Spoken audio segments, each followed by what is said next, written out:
What's going on YouTube? Josh here checking in, back with some more training footage. And this is actually from March 23rd, so I'm a little bit delayed getting videos up. I apologize for that, but unfortunately the current rotation I'm on in medical school is literally killing me moment by moment, day by day. So I'm just trying to stay afloat and get some sleep when I can, get some training in, and try not to die in the process. So anyway, doing something a little bit new here. You'll see in the bottom right hand corner I included the bar speeds on these working sets of the bench press.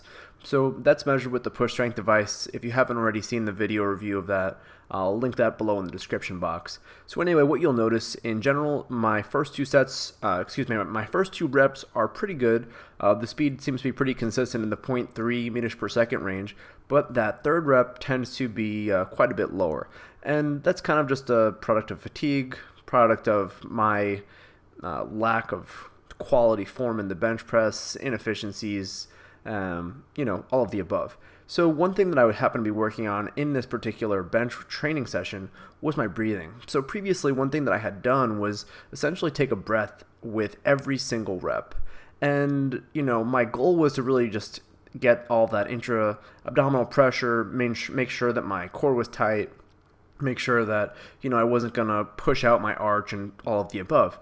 But as a result of that, it really just ended up fatiguing me. The reality is that when you do that kind of breathing, you end up just, tiring yourself out. It's not easy to hold a weight over your chest locked out and then, take a breath between every single rep. So at this point, the goal is really to breathe every 2 to 3 reps. And overall, I'm definitely liking that.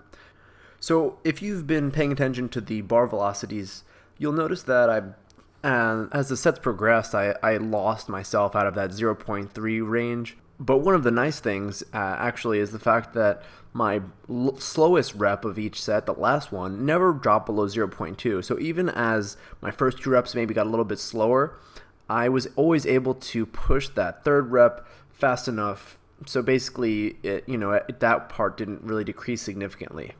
You'll notice here I'm doing some slingshot benching using the red slingshot, and if you've noticed in previous videos I tend to use the blue one. So this is actually a recommendation of Jason Manikoff, who I'd mentioned is doing my programming for the bench, and I must say I like the red slingshot a lot better. I'm not sure if maybe my blue one was just a little bit busted or too tight or something, but the red one definitely feels a lot more natural. So anyway, I just included one final clip of some overhead pressing for sets of 10. For some reason, the overhead press, when I do sets of 10, I just fatigue like crazy, regardless of the weight. If I do sets of 6 or 8, I'm fine. So, I don't know, I'm kind of curious. Does that happen to you guys too, or am I just super weird and my shoulders are busted? So anyway, guys, that's the video. Be sure to comment below. Be sure to give the video a like. And if you're not subscribing, hit that subscribe button. Seriously, what are you guys waiting for? I hope to hear from you guys in the comments section, and I'll see you guys all in the next video. I mean, come on, guys. You gotta give it a like for that epic grind. Just give it a like. Should've told you I'm on one. Yeah, fuck it, I'm on one.